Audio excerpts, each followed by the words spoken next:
Good evening, ladies and gentlemen. My name is David Thoreau, and I'm the founder and president of the Independent Institute. I'm delighted to welcome you this evening. This is another meeting of a program of ours called the Independent Policy Forum. And in addition to our audience here at our conference center in Oakland, California, I want to welcome our viewers on C-SPAN and also those who are joining with us worldwide who are live streaming online. The Independent Policy Forum is a series of lectures, seminars, debates, and other discussions held here at the Independent Institute. We're delighted to have our old friend, Dr. Stephen Halbrook, with us, who will be speaking on, are there lessons for us today from Nazi gun control? And that, of course, is based on his new landmark book called Gun Control in the Third Reich, Disarming the Jews and quote-unquote enemies of the state. For those of you who are near to the Independent Institute, you can find information in your registration packets or online about our program.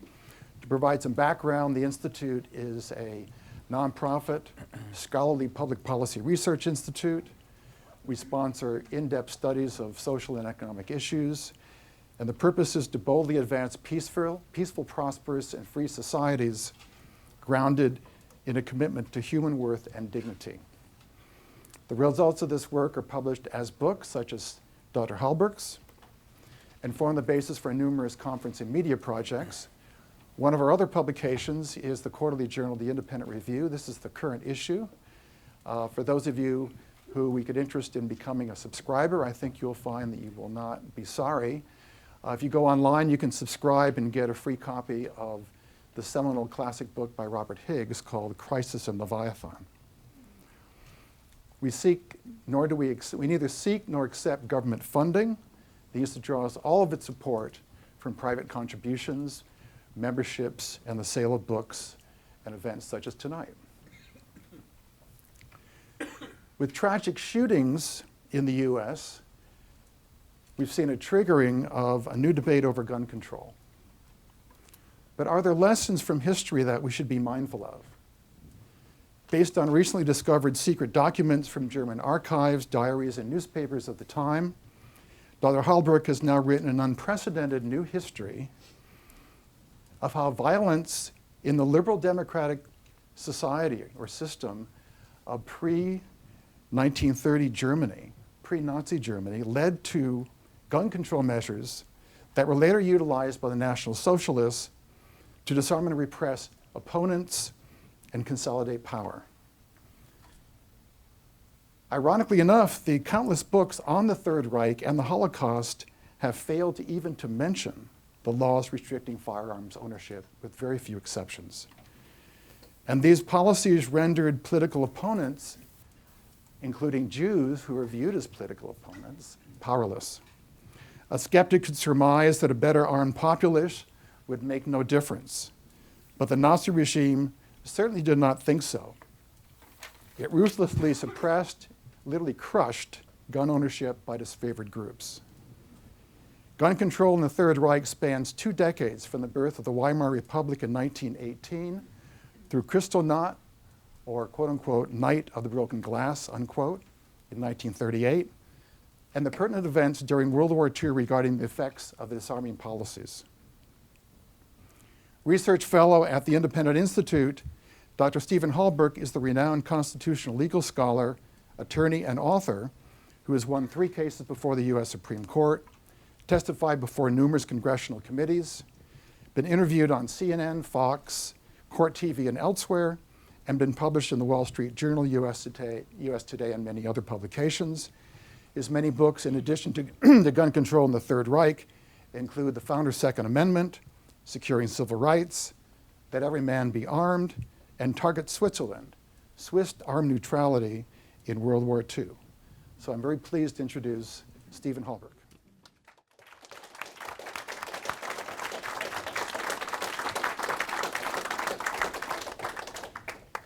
Thank you, David. It's a real pleasure to be here. It's getting rather deja vu. I can't remember exactly how many times we've done this.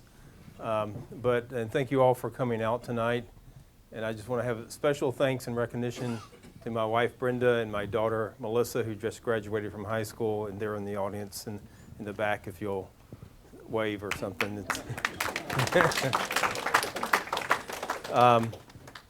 I got interested in this subject actually in about 1968, and there was a big political debate in this country about federal and state gun control laws, and there was a federal law that passed, Gun Control Act of 1968, and it's probably not well remembered now, but there were many proposals at that time to require registration of either all firearms or all handguns in the U.S., a federal law that would do that and would have criminal penalties for failure to do that.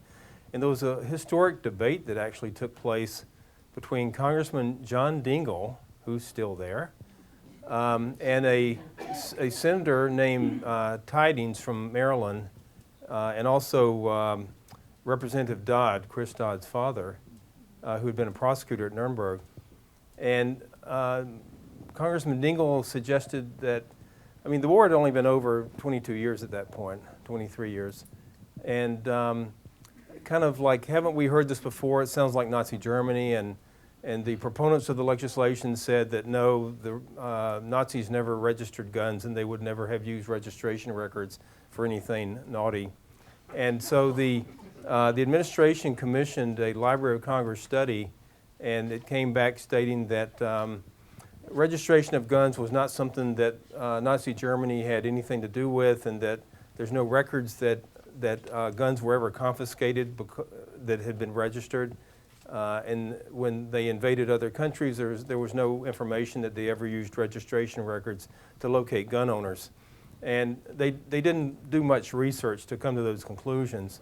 But anyway, I got interested in it way back when, and what was incredible to me was that no historian deals with this subject.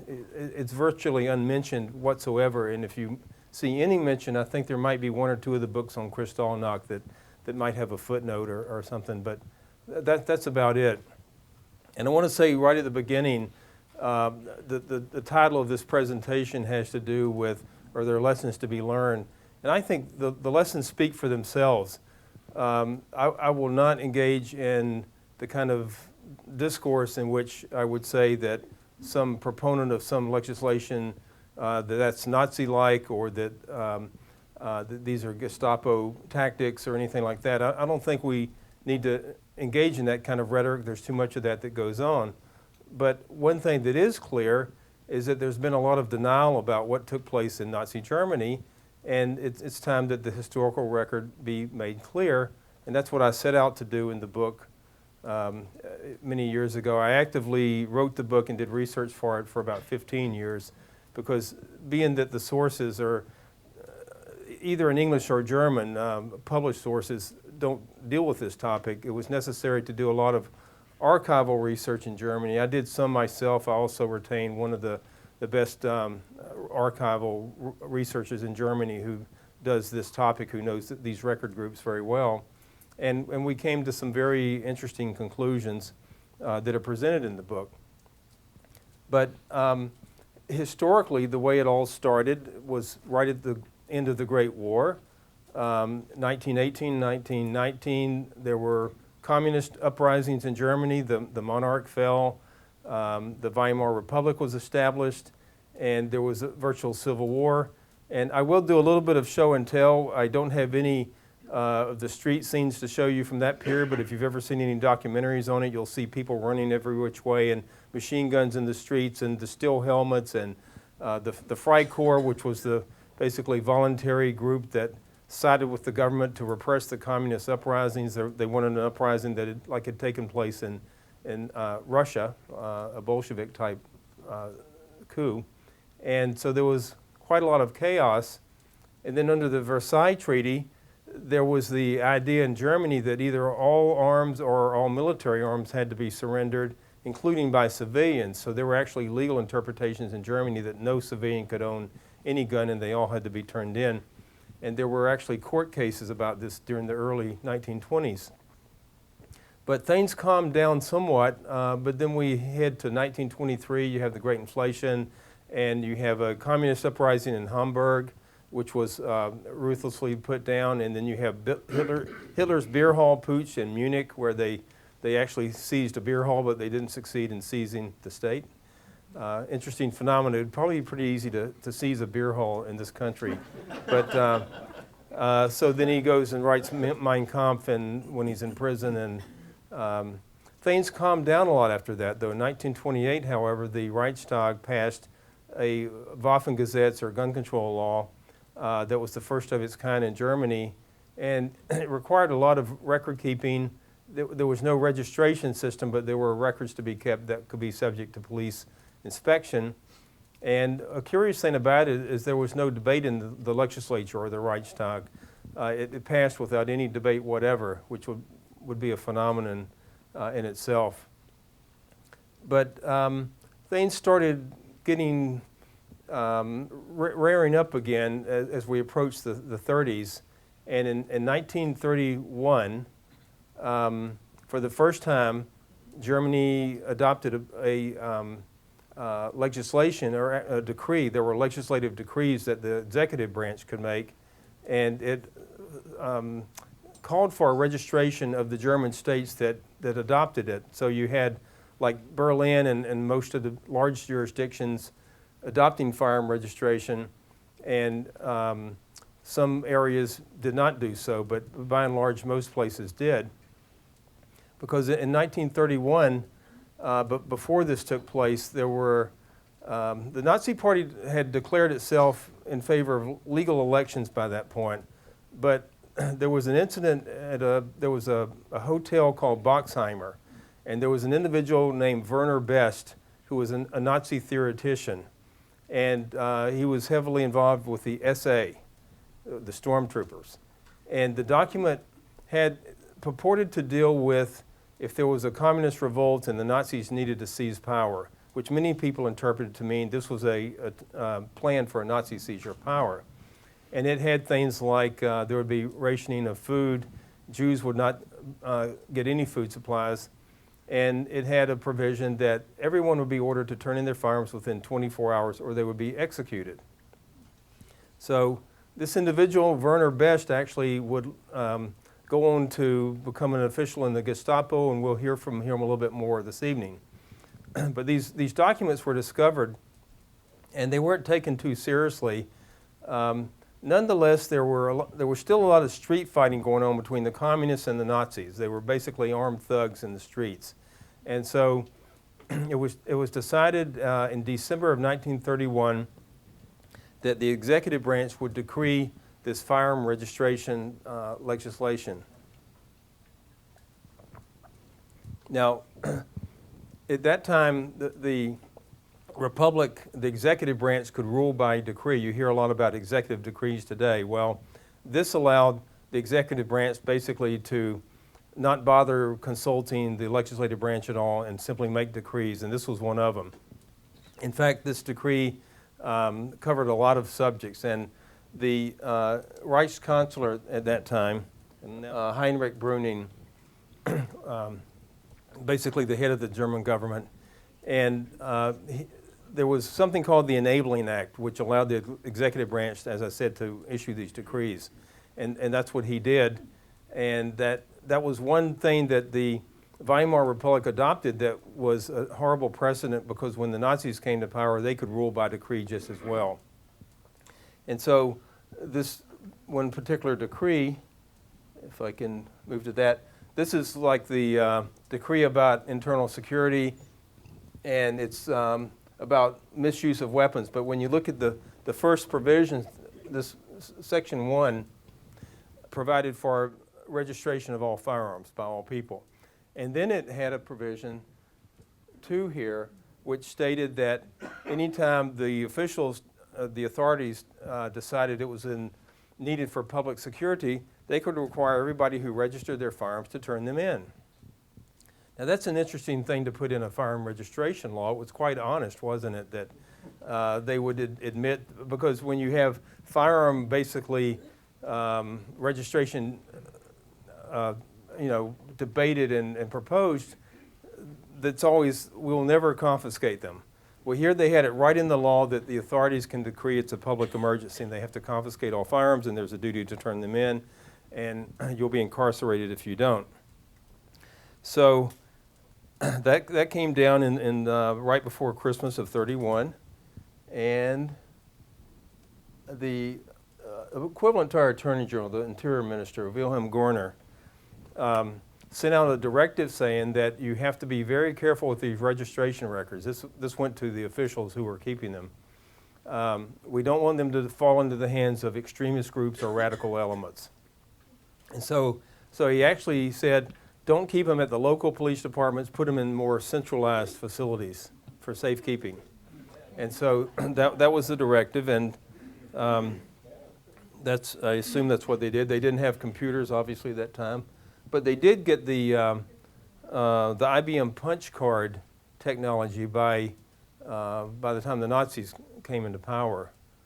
How many of you remember that? I remember those very well. There was a lot of that technology in our own lifetime still, before all this electronic business. So, but they could collate registration records for gun owners or Jews or Protestants, Catholics, the whole works. They had all the records on everything. So 1933, Hitler and his party comes to power, and they immediately start attacking physically their political enemies. That would be Social Democrats, the party who had probably had more power than any other during the Weimar period as a single party, but also liberal parties, conservative parties. They multiplied day by day. The more opposition that arose, the more this repression would happen. And all opposition was invariably called communist. So that if you opposed what the Nazis were doing, you were a communist. And if you read the newspapers at that time, you'll find on a daily basis accounts of searches and seizures of firearms and arrest of so-called communists. So that goes on 1933, and you had the use of the firearm records. I have a whole chapter actually on this, the case of Brandenburg, where I got the records of a directive from Hermann Göring came down, who was a high official in the Nazi regime, and he basically said you need to check the political reliability of all persons with firearm permits. And so I actually found records where local authorities went through and they would give a name and they would say what that person's profession was and whether he was politically reliable. If he's a social democrat, he's not, and his weapon permit's going to be confiscated as well as his gun. And then you go down the list, and I found there was one Jew where they wanted to take his weapon permit, but there was another one where they actually let him keep it, at least for that point. So political reliability meant that you supported Nazism or National Socialism, and that you were not politically reliable if you did not. And so these were actually records not from the registration of guns, but from the licensing. People who had license permits to possess guns, to carry guns, to purchase guns, things like that, or ammunition. So there was some repression against Jews in 1933. It was not as harsh as against the political opponents because the dictatorship wanted to consolidate its power. It was basically use of the law and physical force and every means necessary to make sure that the Nazi Party became supreme. Because for all anybody knew in those days, it would be just another temporary government. During the Weimar Republic, the governments would rise and fall very quickly. Sometimes maybe they would be in power a couple of years, and sometimes maybe just a few weeks. So Adolf Hitler wanted to make sure that his power was consolidated, and you had the Reichstag fire and more emergency decrees to justify there's this communist insurrection that's going to go on, so we've got to ban free speech, assembly, things like that. But by the way, the Weimar Republic did a lot of the same thing. The registration law, if you go to the provisions after gun registration, it was no public assemblies and no free speech. You could not make politically subversive speeches. So these things seem to go together. But there was one case, there was more than one case, but one famous case of a search and seizure operation against Jews in Germany.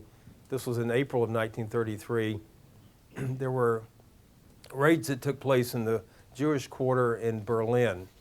And here's actually some illustration. This picture and the next one I'll show you are illustrations of that raid. This is from the Nazi paper, the Volkisch Beobachter. And basically it says, raid in the Jewish quarter.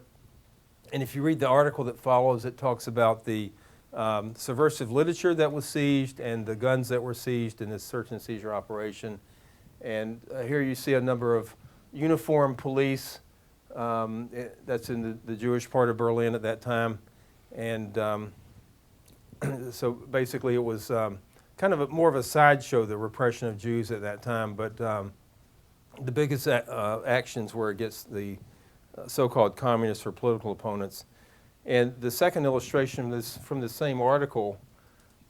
That's an elderly Jewish man, and the guy on the left is a criminal police inspector interrogating him, and you see the little square in front of them, that's radio. And so they're broadcasting this interview, and the Nazis were masters of propaganda, and so they're putting this raid on the radio, and they're basically depicting it as, you know, these Jews, they shouldn't be in the country, and this, here's this old man, and he pretends that he doesn't know why he's being arrested and interrogated. I mean, you're supposed to get it, right? That, well, you know, he's a Jew, he shouldn't have a gun, he shouldn't have this subversive literature and all that. So that's an example of some of the repression going on then. But as time goes by in the coming months, it gets more internal because you have, I mean, the Nazi Party was like a criminal gang. So you had Hitler wanting absolute power. In 1934, you have him basically wiping out in the Night of the Long Knives the SA leadership, Ernest Röhm and others. So it becomes like a fight within the mafia itself for who's going to be the capo di tutti capo. And Hitler comes out supreme. And at the same time, everything was coming under Nazi control. Political parties were abolished, the labor unions were abolished, sports had to come under the control of the Reich, and that included gun clubs. And there were a lot of independent gun clubs, some of them had been in existence for hundreds of years in Germany. And if they refused to make their leaders of the club Nazi members, then the club president and the vice president, all that, these people would be arrested and taken into Gestapo custody. So this is in the period of forcing into the line, or Gleichschaltung, in which all elements of society were being taken within the Nazi way of life and the National Socialist agenda. So we go through that period, and at the same time you start having a lot more focus on getting at the Jews and how horrible they are. And here's our friend Werner Best, and he's the one who authored the 1931 Boxheimer document, which talked about the execution of persons who were gun owners who didn't turn them in within 24 hours if there was a Nazi takeover. He was actually he had a law degree, he had some kind of judicial office, and when the Nazis came to power, he became the chief legal advisor of the Gestapo, the secret state police. And in that role, he had quite a policy making role. One of his documents about gun ownership for Jews we'll look at a little bit closer in a minute. But he was involved in getting the J stamp put on Jewish identities and passports, and he was involved after the war began. He was sent first to France and then to Denmark. In 1931, when the war began, every country occupied by the Nazis, they had a policy of putting up posters and saying, you have to turn in your firearms within 24 hours or you'll be executed. That's exactly from the same document from 1931 that he personally had authored. And he was in charge of those policies and others in those occupied countries. If you ever go to the museum in France, the one where Napoleon's body is. Oh, yeah. Right. Well, they've got one of those original posters there that you turn in your guns within 24 hours. And you know what? They didn't put a date or a time when the clock started ticking. It just says that. And I've done a lot of, like, what, are you going to turn it in and you're 5 minutes late? And, but actually, I've got a lot of original records on that. And it was a decree they made throughout their occupation. And there were so many Frenchmen who wouldn't go by it that they kept just publishing it over and over in the paper. You've got 24 hours. The next day you got 24 hours. And they actually did start executing a lot of people. That's also in the newspapers.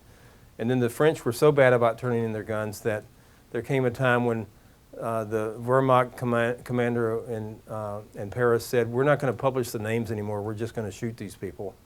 So that's another subject, but Werner Best was in charge of some of those programs. And we'll return to him in a moment. Actually, this is probably a good moment because I think that's the document that's next. So this is a document authored by Werner Best. The Gestapo in Stettin had asked about issuing gun permits to Jews. This was dated December 1935, because there was never any decree or law against Jewish possession of guns in Germany until at the time of Kristallnacht. And we'll look at that documentation in a few minutes. But in this Werner Best advises that the Jewish people are a considerable danger to the German people. And, nothing had happened. In Germany itself, the German Jews had done nothing. There were no assassinations, no attacks on the Nazis.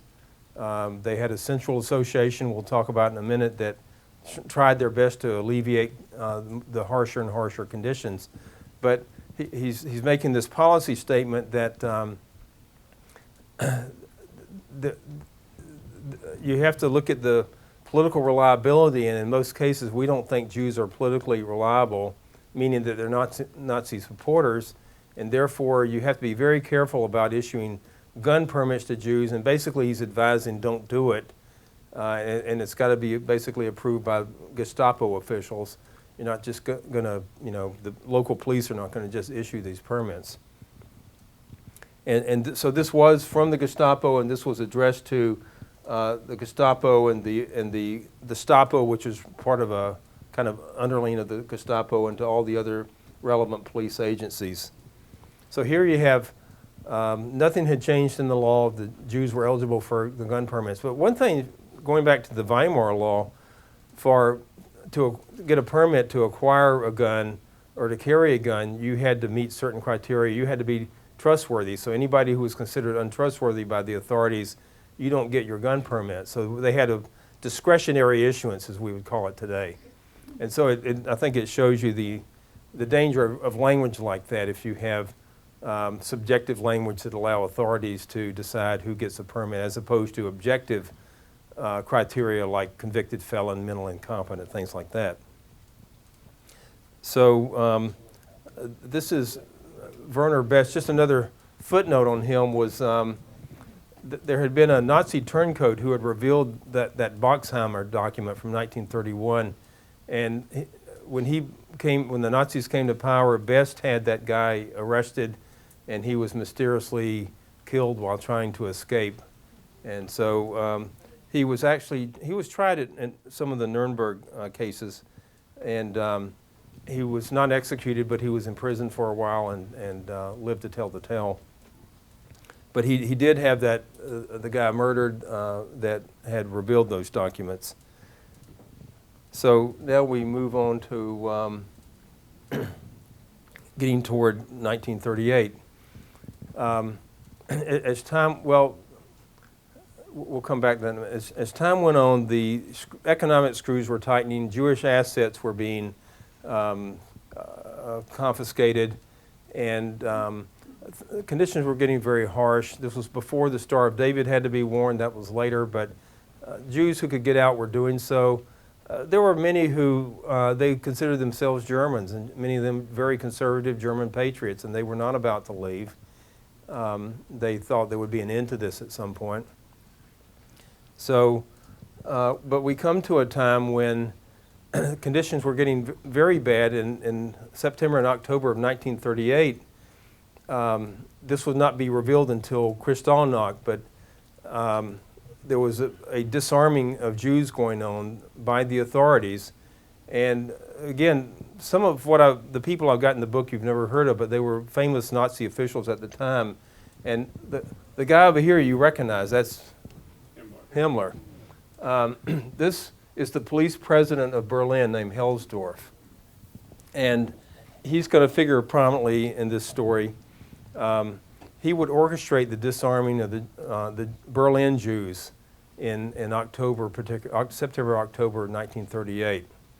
And he had quite an interesting experience in terms of he had been in the SA. He was a really gung-ho Nazi. He was heavily involved in disarming the Jews in 1938.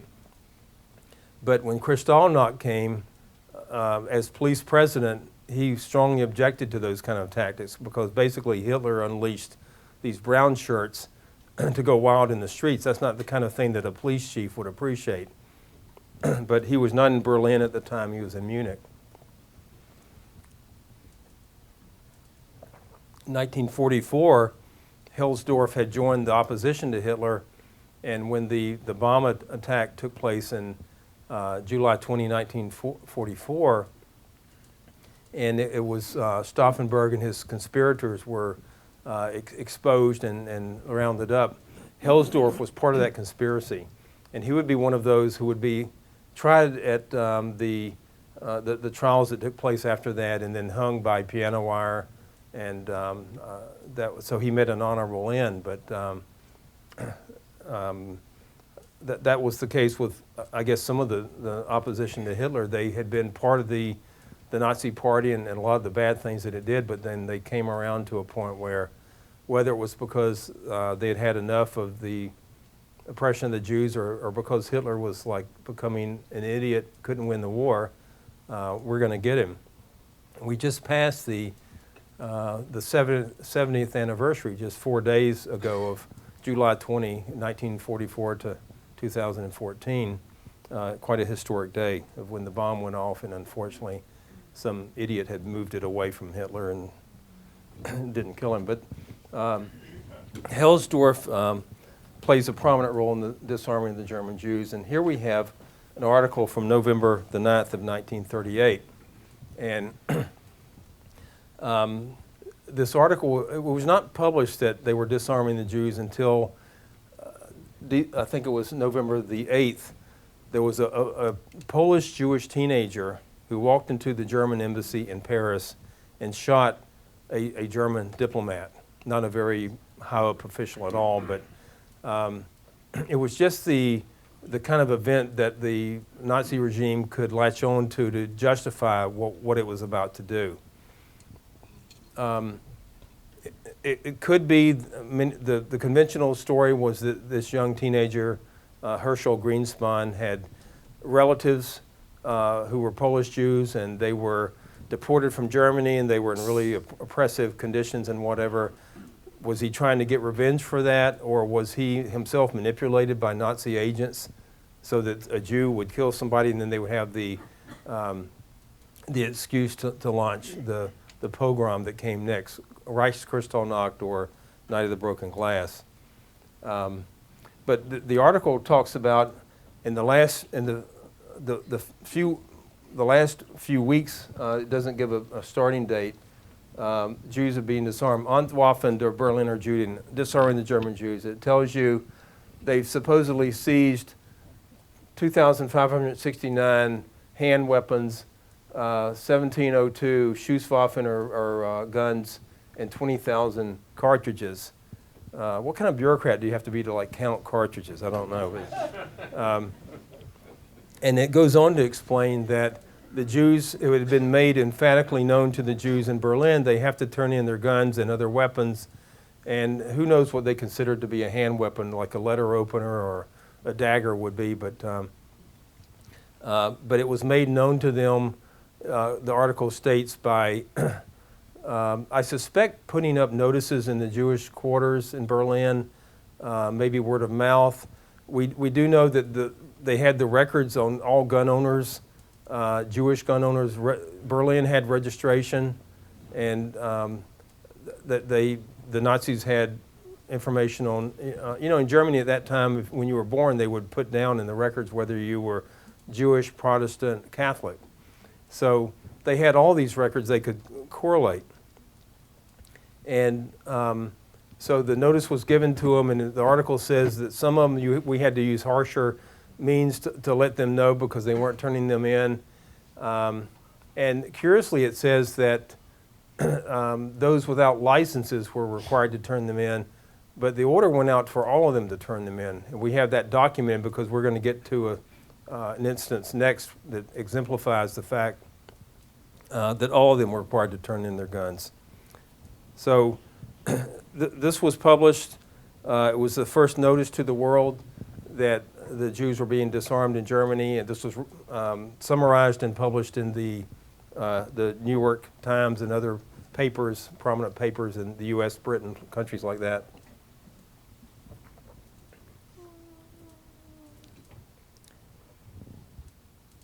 And now we go back in history a lot, and we'll bring it right up to that same period again in a moment. The gentleman in the middle here is Alfred Flatov. He was a three-time gold medal winner in the Olympics in 1896 in gymnastics. And the fellows on his left and right are two other gymnasts who were prominent German Olympic stars at that time. Alfred Flatov was Jewish. That didn't make much difference in those days. And he went on to become a top figure in German athletics in terms of promoting gymnastics and writing theory about it from a scientific basis, and he became quite a prominent individual. And as we'll see in a moment, he made the mistake of registering some guns and was picked up for that. But what happened later in his life was that he was when they had the Olympics in Berlin in 1936, all the former Olympic champions were invited to that as special guests, but Alfred Flatov, the Jewish guy, would not attend because by that point there was so much repression against Jews he didn't want to dignify the regime, because Jews were being severely attacked at that time, but then Hitler called it off so they could kind of clean up their act for the Olympics and make a good show to the world. So he refused to go. And then we turn the clock up to 1938. In just a moment, we'll go over what happened to him in terms of his guns. But by 1942, the war had come about.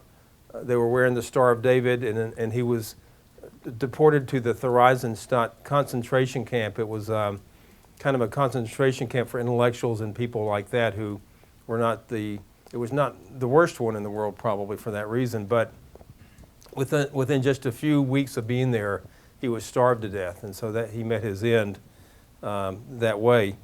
But now we get to the reason why I'm talking about him.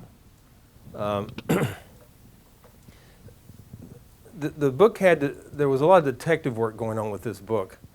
My archivist in Germany found some arrest reports of Jews in the weeks before Kristallnacht. And he sent them to me, and we didn't know the significance of this one until I started researching it. But at the top it says, report about a political case. So the regime had, the police could arrest you for political reasons, and that's what this is. And we start looking at the information on it, and that's Alfred Flatov. And it's got his date of birth and place of birth, Danzig, and his current address. And I didn't know who this guy was, and I just Googled Alfred Flatov, and born on that date and place of birth, and it turns out to be this Olympic star. So that made it pretty interesting. And then it asked political affiliation, and it says Jew. That's a weird political affiliation. You know, it doesn't say communist or anything like that. And he wasn't a communist. He was not political. And we go further down, and this was the biggest mystery of all. The address where the crime scene. It says Kurtdam 16. And that was not his home address because he lived on Alexandrienstrasse, and that's further up there in the report. And finally, my researcher went through some telephone books from that period, and this Kurtdam 16 turned out to be the police station. So the crime scene is the police station. That sounds kind of weird. Yeah. And we'll put two and two some more together in a few minutes, and we'll see what was really going on there. And it has that what was seized: one dagger, 31 knuckle dusters, and I don't know what. Okay, heavy hands. He had a bicycle shop and he sold stuff. And in those days also, there was a lot of street fighting going on, and if you wanted to protect yourself and you didn't have a gun, you might want like a knuckle duster. But it's very bizarre. But what's not bizarre is one revolver, 2 pocket pistols, and 20-something rounds of ammunition. And so that was confiscated from him. And in the book, in the illustrations, you'll see the next page of this report also, which I don't have on this, but I'll tell you what was in it. It was actually a 4-page report. The next page was criminal act, and it said possession of weapons. It also said cites the section number of the law that makes it criminal. There was no section number to cite, so they didn't cite it because it was not illegal for a Jew to have a weapon at that time. And then it goes on to ask for the statement of facts, and it repeats that the same quantities of weapons that were confiscated. And it says, arms in the hands of Jews are a danger to public safety. Now that sounded familiar, right? Werner Best, the Gestapo guy, had said that in his directive. And then the most important part for our topic, the arms are registered at Police Station 13 on January 26, 1932. Written confirmation is there. So in 1932, he registered his guns with the police during the Weimar period still. And the records are still there. Duh. That's how they knew he had these weapons. So then you look at the rest of the report, and I don't have that illustrated here, and the copies are not in the illustration part of the books, but it is, the translation of it is there. And at the end of the report, basically, it said he's being turned over to the Stapo, which was the underside of the Gestapo. And it doesn't say what happened after that to him. I suspect he was probably interrogated and released after a while. But the curious thing was, when you look at the time of this arrest, and then the next arrest report that we had, it was only about 12 minutes later at the same crime scene, the police station. And so what I know was going on then, it doesn't take too much to surmise, these Jews had been ordered to turn in their weapons. And that's what they were doing. They were at the police station turning them in, and they were in line. And then the next fellow, he gets turned over to the Gestapo as well, and so on. So what do you have here? They registered their guns in the Weimar period. The Nazis know they have them because of the registration records. They're ordered to turn them in, then they're arrested. So they're effectively disarmed, and then the Nazis could move on to the next stage. So the next stage was Kristallnacht. But what it shows you is that it suggests Kristallnacht, not just suggests, but I think proves Kristallnacht was planned by the Nazis. They were getting ready for it. They were disarming the German Jews, and this would make it really easy for them to carry out and make sure there was no resistance. Now, this individual was Hans Reichman, and he was head of the Jüdische Zentralverein, or the Jewish Central Association in Germany, and that was the umbrella group for all Jewish organizations. And he was an attorney, and him and his associates had to try their best to represent the Jewish community in that country under the worst of conditions.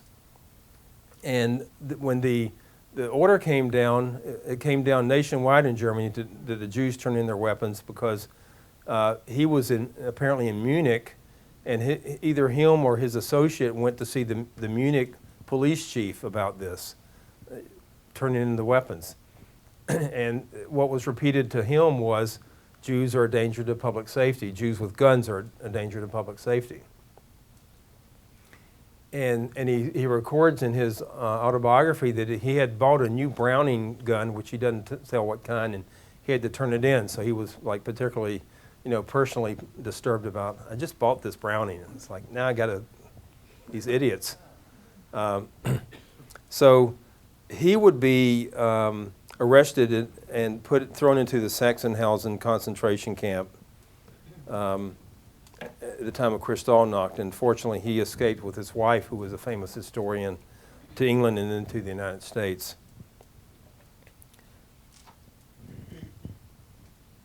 And here we have a motley crew that you know who they are. And this was in September of '38. And they're both going to play a major role in what's about to come, which was Kristallnacht. After Herschel Greenspan had shot the German diplomat at the Paris embassy, he lingered a couple of days. The regime, or the party, was having its annual Bürgerbraukeller event in Munich, where the old comrades from the 1923 beer hall putsch would get together and give toast to their fallen comrades, except for Hitler. He wouldn't drink. Or Mr. Vegetarian, he hated hunting and the shooting sport. But basically, the phone call came in to say that the diplomat had died. And so Hitler and Goebbels have some conversations, and basically Hitler says, let's let the SA have a fling. And so Goebbels orchestrates basically Kristallnacht. And so orders went around to all authorities, police type authorities in Germany, basically saying the SA is in charge of this, the police are not to intervene, firefighters are not to intervene unless the fire might spread from like a Jewish synagogue to a non-Jewish facility. And then the brown shirts, starting that night and going through the next day and night, basically go on this horrible rampage throughout Germany. And what we have here is when it was like the morning after the first actions against Jews, Himmler, the head of the SS, the head of the German police, issues this proclamation. And what it says is, Waffenbesitz für Juden verboten. It's illegal for Jews to have weapons. And you see the Reichsfuhrer SS, the SS symbol, Himmler, issues this decree in Munich, November 10. According to the Nuremberg laws, Jewish is verboten for them to have weapons, and any violators will be put in concentration camps, and they'll be subject to 20 years incarceration. So had the war not come, you could imagine you could have been a Jew with a weapon, failed to surrender it. This is 1938. You could be there till 1958. So it's quite phenomenal, the threat of punishment there. So that was decreed at that time, and what was actually going on at that time was this, where you have attacks on Jewish homes, invariably justified by saying that we're searching for weapons.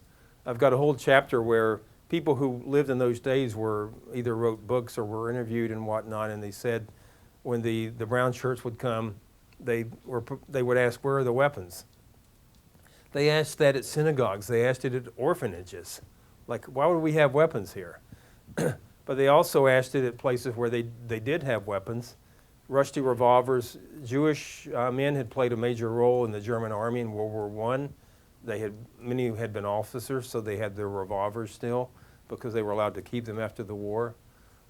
There's numerous accounts of Jewish gun owners having to either turn in their guns, getting arrested, or trying to get rid of them to friendly police officers or throwing them in the river or things like that. So that takes place. You also have familiar scenes like, that's why they called it the Night of the Broken Glass. And here we have Buchenwald concentration camp. There's about 10,000 Jews in there. You can see their heads are shaved.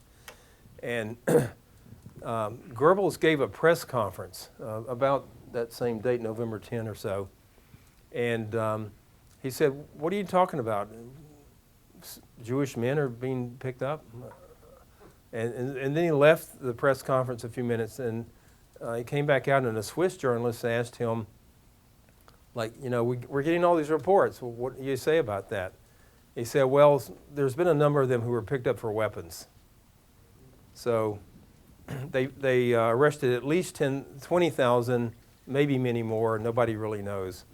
And they were not all arrested for weapons, I can tell you that. They were mostly picking up richer Jewish people or people who were thought to have money because then they had to pay their way to get out. So it was one more scheme for the Nazis to engage in class warfare as they saw it, the entitlement program of the day.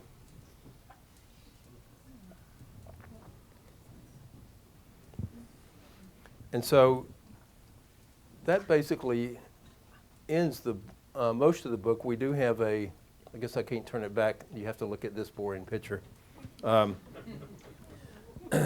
We have an afterward chapter, like what happens next, and it was interesting. If you were seized by the Gestapo, you could never get judicial review of your incarceration or why you were there.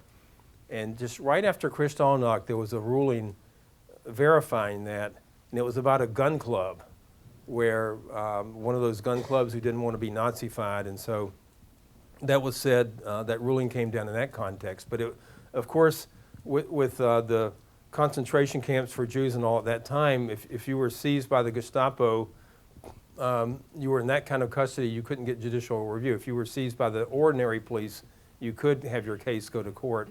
And there was actually a case I found, because there was also an alternative decree by Interior Minister Wilhelm Frick, which said Jews could not have weapons, and that if they were arrested for that, they went through the ordinary proceedings. And I did find a record of a Jewish man who was arrested, and it didn't tell what the result of it was, but at least he got a day in court.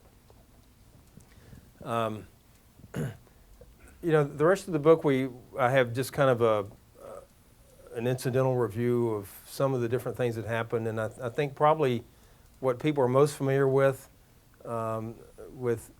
this issue is the Warsaw Ghetto Uprising, where a few Jews were able to get guns, and they took over the ghetto in Warsaw. They stopped the deportations a few days, and one of my favorite incidences of that was a German soldier had been shot at, and he was running, and he's yelling, "Juden haben Waffen, Juden haben Waffen," Jews have weapons. And he's running away, and Goebbels said, "This shows what Jews do when they have guns in their hands." So I thought that was quite an endorsement. And so I think probably that's about enough for me. And if we want to move on to, we have a few minutes for Q&A, I think, questions, comments. I'll open it up. Yes, sir? Wait for the mic. Wait for the mic. Let's get the mic. Did those gun laws also apply to the part Jews, the Mischlings, people who were not wholly Jewish but part Jewish? To the extent they were Jewish by the Nuremberg laws, and so that was very, very complicated. And they had, I think if you were down to only a fourth Jew, maybe it wouldn't apply, but I've seen the charts of these things, of the Nuremberg laws, and it's like, how do you ever figure this out? Like, who is a Jew and who's not?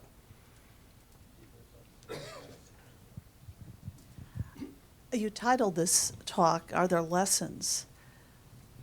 What would you suggest? What are the lessons for us?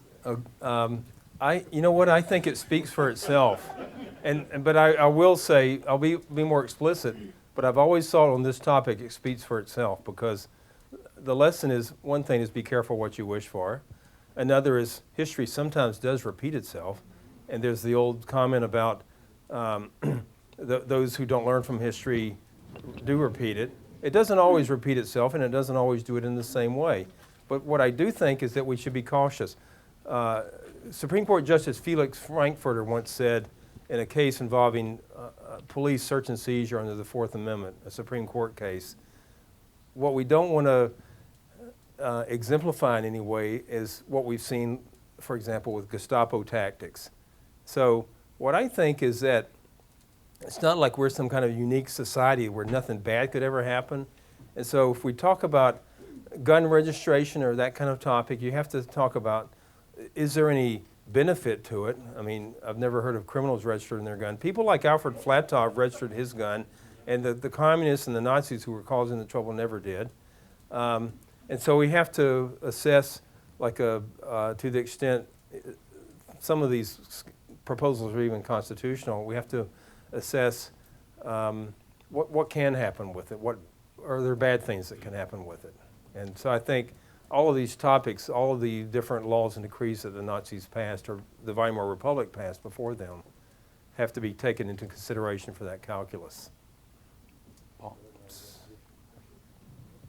You mentioned the German Socialist Party, the Nazis were competing, I guess, for political power between the communists or whatever. What's the difference between all that? They all kind of seem to be the same on the political spectrum. Was there a difference between the Nazi, the Socialist, German Socialist Party and the communists, or are they all the same? Well, they had some slight doctrinal differences, and there were different leaders. You know, you could have two parties of same political persuasion fighting to the death, right? Because they all want to be in charge over here and they want to be in charge over here. But it was not the fascist party. That term gets misused. It was the German, the National German Socialist Workers' Party. National Socialists, that's what they called themselves. They were socialists. Hello. There's an excellent book called The Vampire Economy, which was actually written by an economics professor who escaped Nazi Germany and came here. And it explains how through and through that regime there was government control of the economy. And it's the same, it was the same in Russia. So it was about competing attempts to have supreme state power with different doctrines to some extent. Maybe worth noting that Goebbels was originally a communist. Goebbels was original. There were a number of Nazis who were originally communists. Mussolini too. And yes. Well, my comment is a bit late, but I would have wished that you had entitled your book Gun Control in the Weimar Republic, because so many people that I have talked to and raised this issue with have sort of made it sound irrelevant because they say, well, they were Nazis, so, you know, what can you expect? But the fact that the gun control originated in the Weimar Republic, a democratic republic, I think is the real lesson to be learned from history. But maybe you'll write another book. No, that's a very good point, and I've got 3 whole chapters on that. And so we're only talking about the title, and probably if it said Gun Control in the Weimar Republic, nobody would buy it. But okay. All right, where's the mic? Yes, sir. Yes, Who's got the mic? Considering that there were very few Jews in Germany, per se, compared to, say, Poland, how many Jews in Germany actually owned weapons?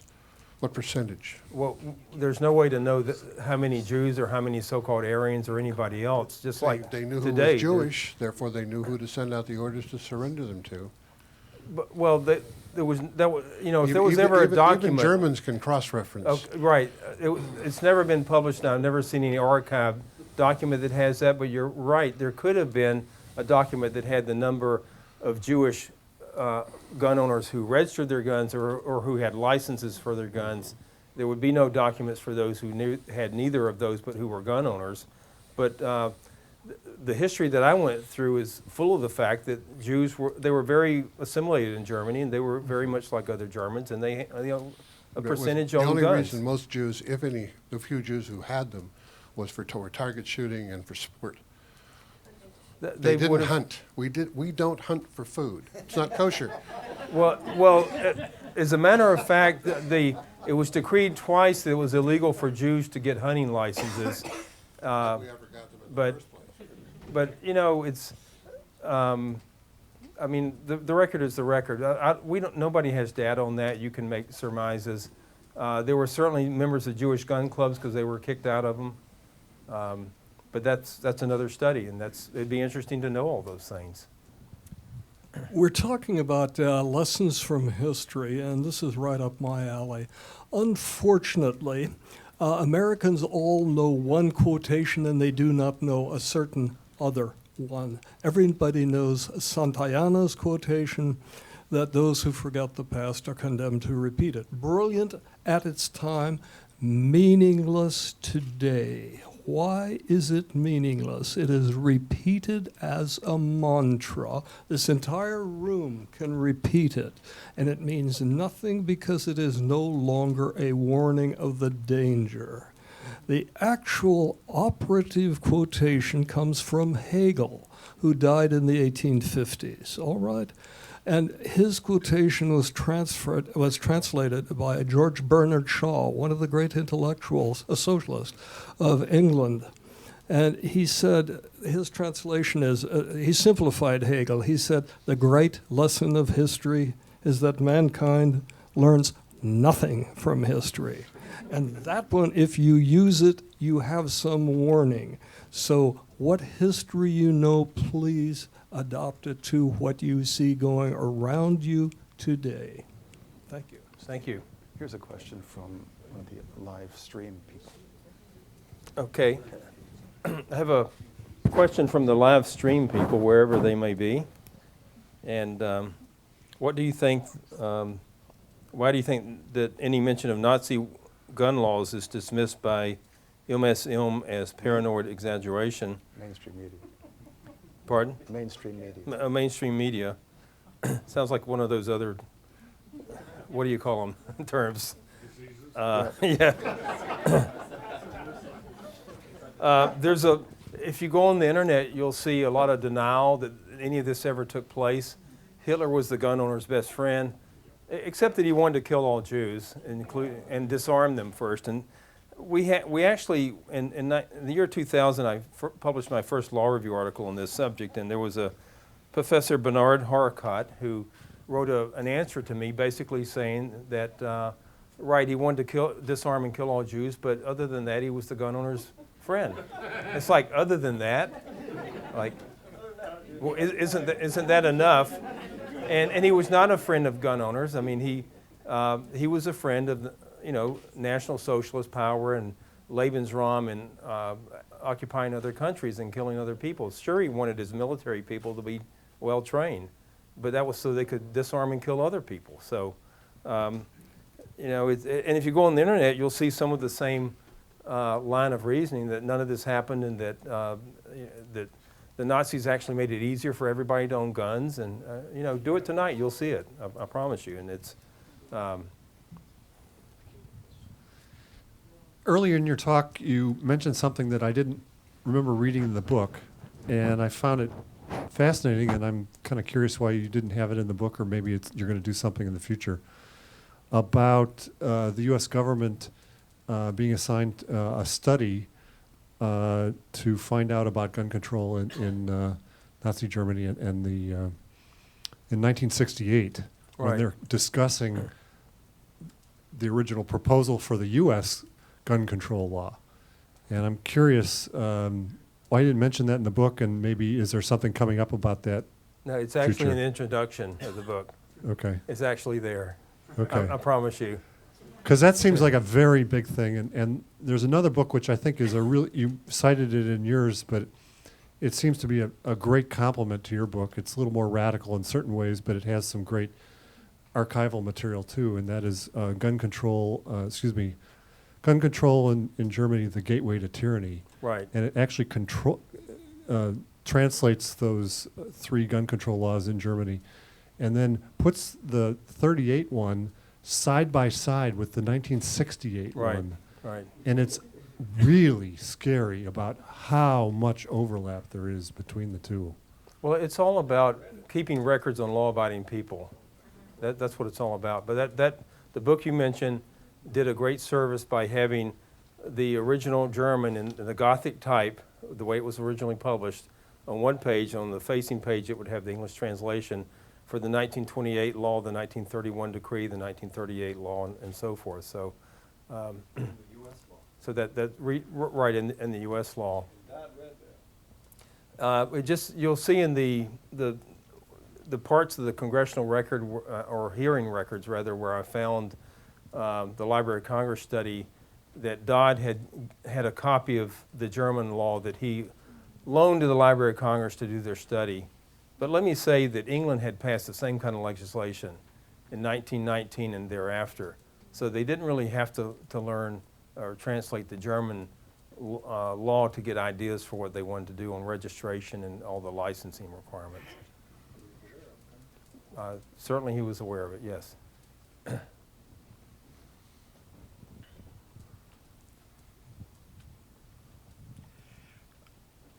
I don't know if you're the one that deemed the Weimar Republic legislation to be well-intentioned, but however, it is mentioned in some of the literature that legislation was well-intentioned. If you disagree with that, can you tell us why? And if you agree with that, can you tell us on what basis you believe that it was well-intentioned? They perceive themselves as being well-intentioned. Okay, in terms of judging other people's motives, that's a difficult thing to do. By and large, I don't think the leaders in the Weimar Republic wanted to do the kinds of things that the Nazis later did. They showed no proclivity to do that.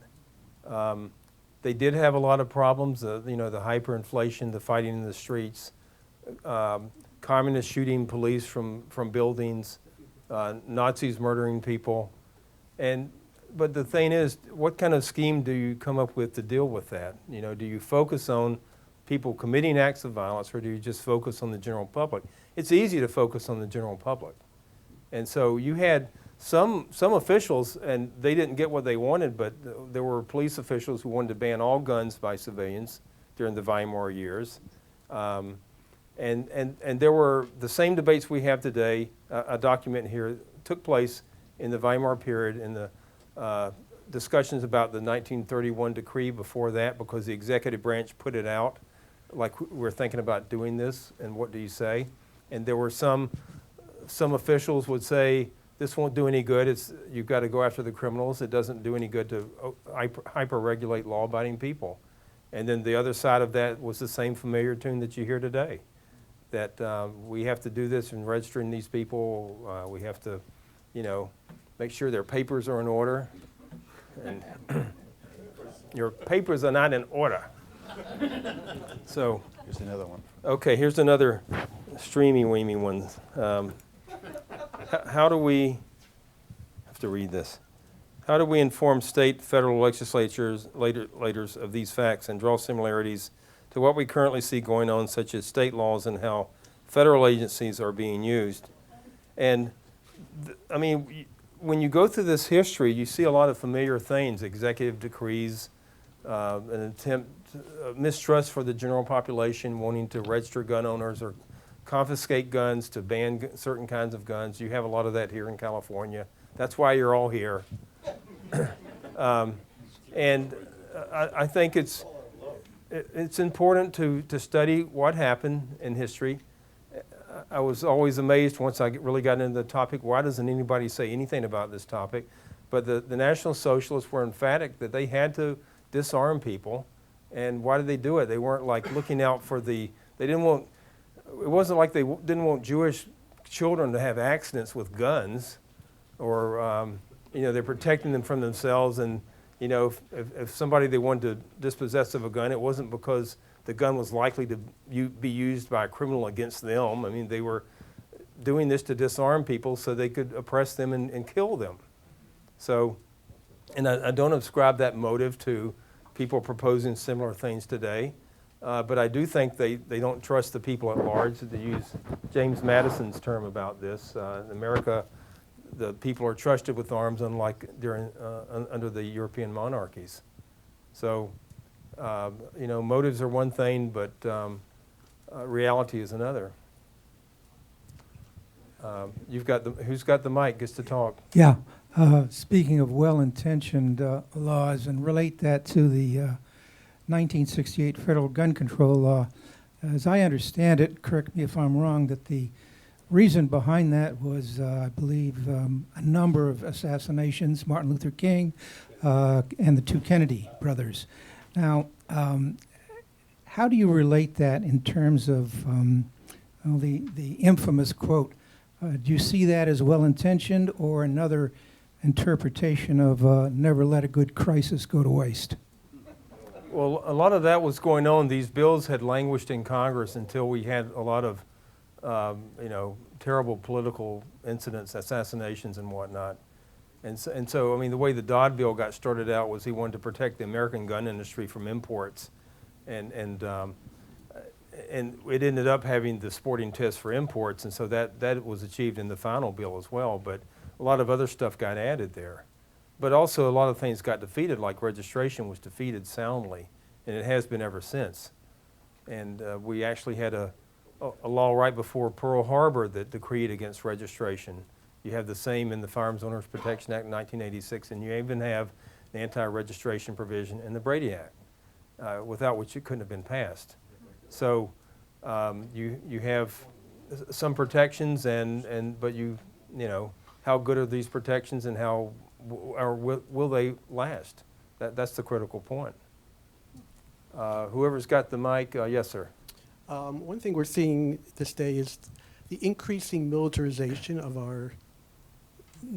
our police forces, sort of particularly local police forces and statewide. This sort of ramping up of the firepower there, supposedly to go against the firepower of the criminal gangs, but it seems from reading the news that it's more convenient for them to go against unarmed or poorly armed civilians there rather than to go against people who might be able to shoot back at them effectively.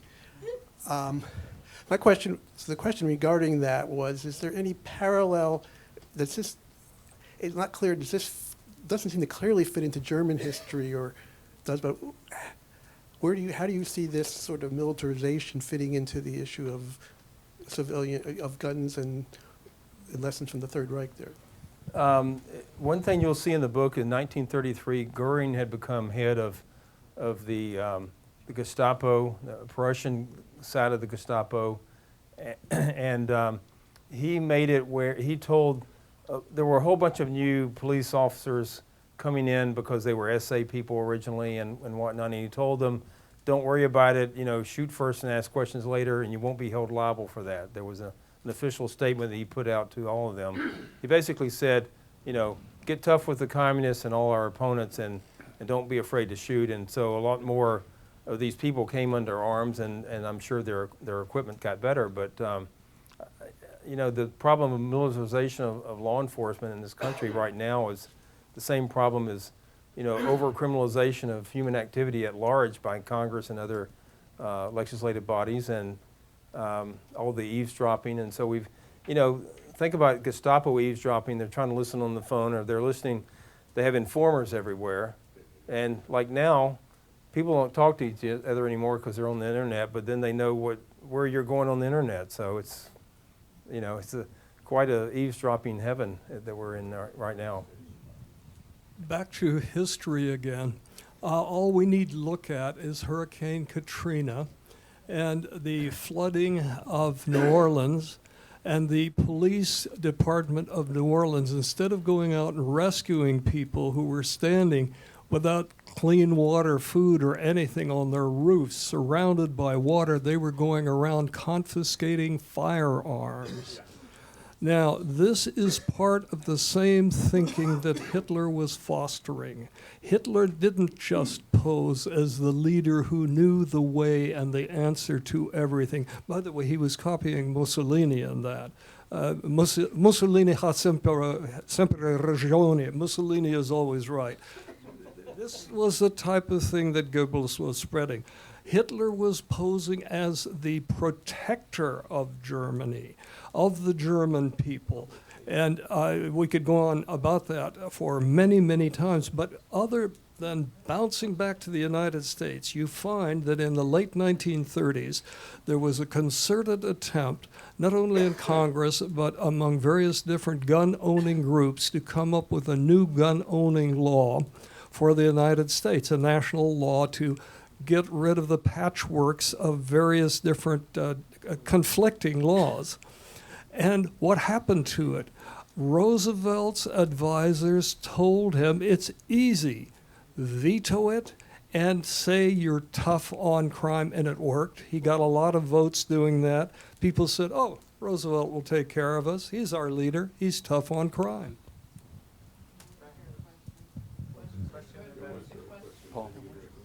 There, in the back, there's. Oh, I'm sorry. I mean, just to comment on the mantra that, for those that want to control their guns is public safety. But what I wanted to ask you was, you mentioned very early on that, with very few exceptions, nobody talks about the gun issues in the histories of the Third Reich. Can you tell us some of the exceptions? I'm sorry, I didn't understand. The exceptions to histories that actually do discuss, the arms regulations of Weimar and Nazis. Oh, they're virtually non-existent. I mean, you can, Rise and Fall of the Third Reich by William Shirer is like that thick, and it doesn't mention it. I thought this was about the rise of the Third Reich. And like I said, the only, maybe a couple of books on Kristallnacht will have, a footnote or something, and they'll repeat the article that I mentioned about Helldorf decreeing the disarming the German Jews, and that's it, and there's nothing else. And why? No, there aren't any. There's never been any real discussion about this. And what I wanted to do in the book was to have a scholarly historical discussion that would get into the facts and get outside of just the rhetoric. Question. This is a real question, not a statement. Do you have a sequel planned called Gun Control in America 2014?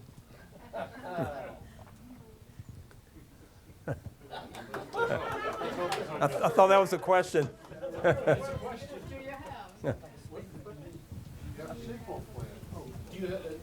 is, do you have a sequel plan to your book entitled Gun Control in America 2014?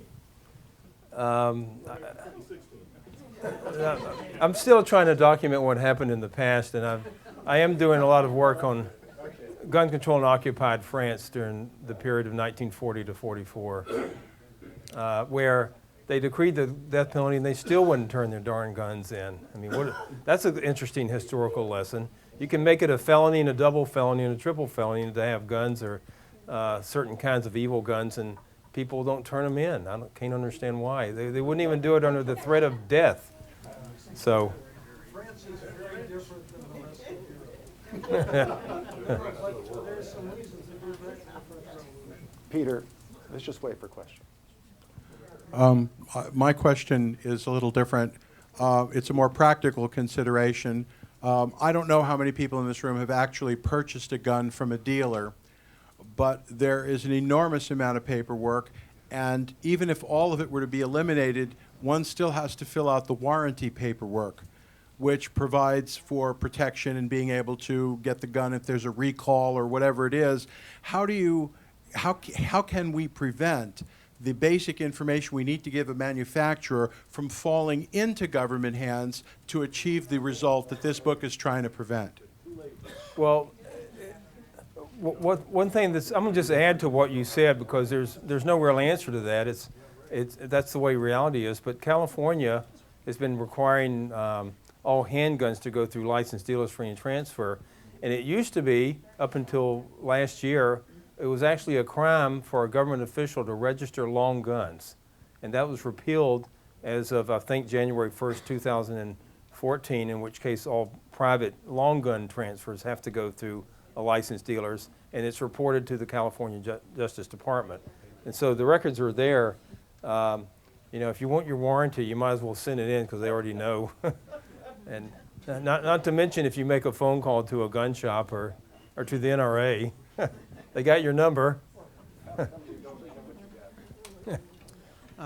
A striking thing about the German laws is the way they focus on enemy groups, political opposition. In this country, we usually think of our gun debates as just applying to everybody, but I guess historically, there's a lot of, originally gun control was targeted at blacks. And I'm wondering what you think of the targeting opportunities today when we have an IRS now that, you know, is weaponized to go after political opponents. Could they start, you know, auditing gun owners or what? I would be shocked that they would do that. I knew you were going to mention the IRS. And no, that could never happen here. No.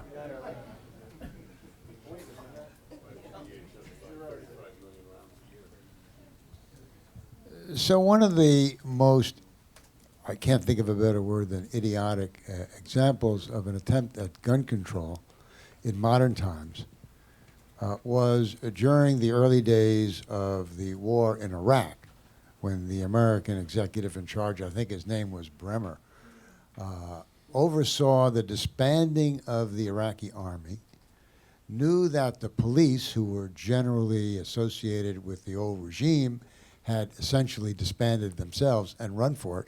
So there was no effective authority. There was, of course, plenty of problems between the different religious communities. People were shooting each other. There was no police. There was no army. And Bremer issued an order that all civilians had to turn in their weapons, or at least their automatic weapons. The sense of reality, or the lack of the sense of reality, that some of the people who believe in gun control seem to espouse is quite remarkable. I thought that was certainly not one of America's finest moments. And I mean, especially given our own tradition of citizen militias, where did we get a guy like Bremer from? It's a rhetorical question. Right, yeah. Why don't we take one more, and that probably should be about the end. Anybody dying to get a question out? Yeah, right here. Are we in the front? No speech. I have two questions. They're kind of related. Which Supreme Court cases cited your work, and then if you could possibly contrast the reception of your previous books that possibly led to those Supreme Court cites of your books, and then with what's happening with the reception for this book. Well, whether this book will ever be cited in a Supreme Court case remains to be seen, because it's more of a historical book, and you don't interpret the Second Amendment based on this. But one thing I will say that it makes it relevant to me in terms of gun registration is, for example, the District of Columbia has gun registration, which is being litigated right now, and I'm kind of involved in that case. And there's historical reasons why politically American legislators, although they've passed a lot of laws in some cases involving records kept by FFLs and whatnot, it's very rare for registration to be passed. Hawaii is the only state nationwide that has total gun registration. We have lesser degrees of it in certain states, but most states don't have anything to do with it.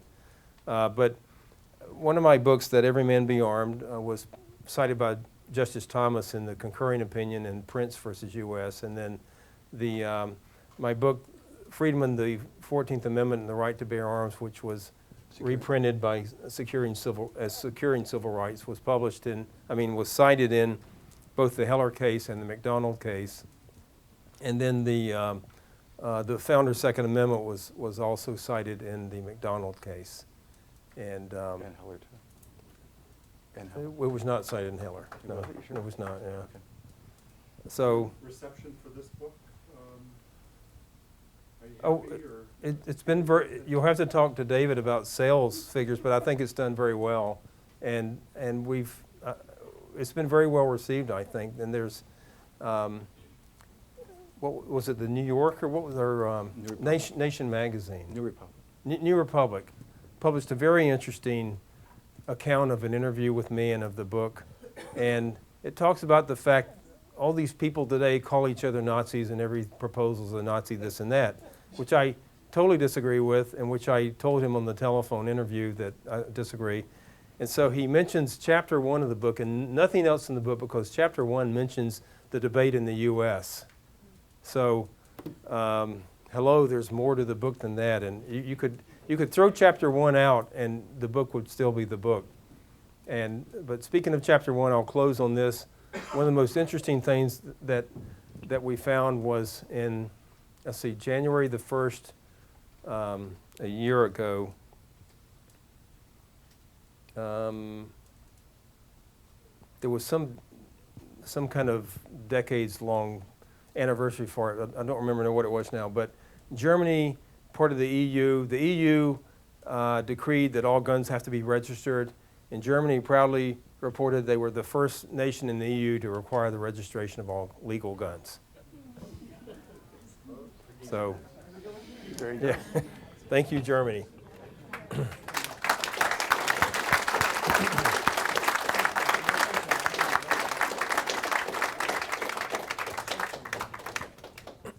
I want to especially thank Steve Halbrook for joining with us and for his really path-breaking work with this new book. We hope all of you will get a copy, give copies to others. It's an amazing story. It's one of these stories that resonate and stops people, I think, for good reasons. Steve is available to autograph copies of this new book by him and others that he's done. We also invite you to visit our website, independent.org. And I want to thank you again for making tonight so successful. So I want to applaud everyone here.